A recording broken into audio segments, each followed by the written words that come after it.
Hindi siya kilala ng marami at sa kanyang libing noong Agosto 1947, tanging ilang malapit na kaibigan lamang ang dumalo. Walang anunsyo, walang parangal, para bang ordinaryong babae lamang ang pumanaw. Ngunit si Teresa Magbanua ay hindi ordinaryo.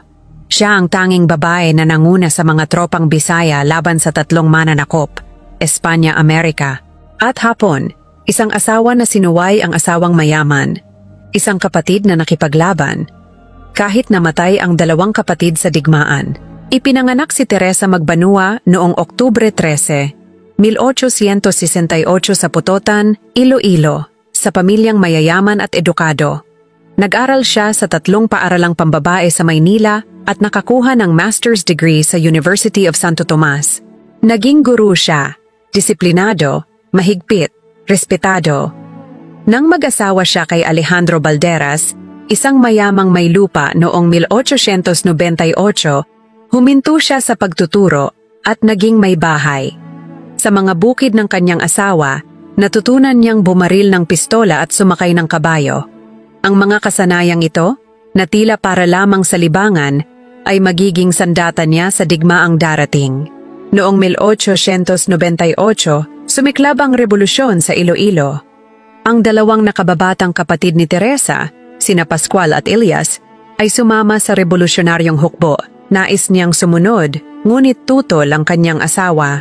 Sa gabing iyon, may desisyon siyang ginawa na magbabago sa kanyang buhay magpakailanman. Iniwan niya ang komportableng buhay, ang yaman, ang seguridad. Pumunta siya sa kanyang tiyuhin, si General Perfecto Poblador, at humingi ng permisong makipaglaban. Nagatubili ang general. Babae siya, mayaman, edukado, may asawa. Ngunit nakita niya ang apoy sa mga mata ni Teresa, ang parehong apoy na nakita niya sa mga mandirigmang lalaki. Binigyan niya si Teresa ng isang batalyon ng mga sundalong armado ng Bolo. Disyembre 3, 1898, ang labanan sa Barrio Jating sa Pilar, Capiz. Nakasakay sa kabayo, pinangunahan ni Teresa ang kanyang mga tropa laban sa mga Espanyol. Ang unang laban niya, ang unang dugo, ang unang tagumpay. Nanalo sila. Mula noon, tinawag na siyang Visayan Joan of Arc. Ang kanyang mga sundalo ay tinawag siyang Nanay Isa, Ina at Pinuno, Protektora at Mandirigma.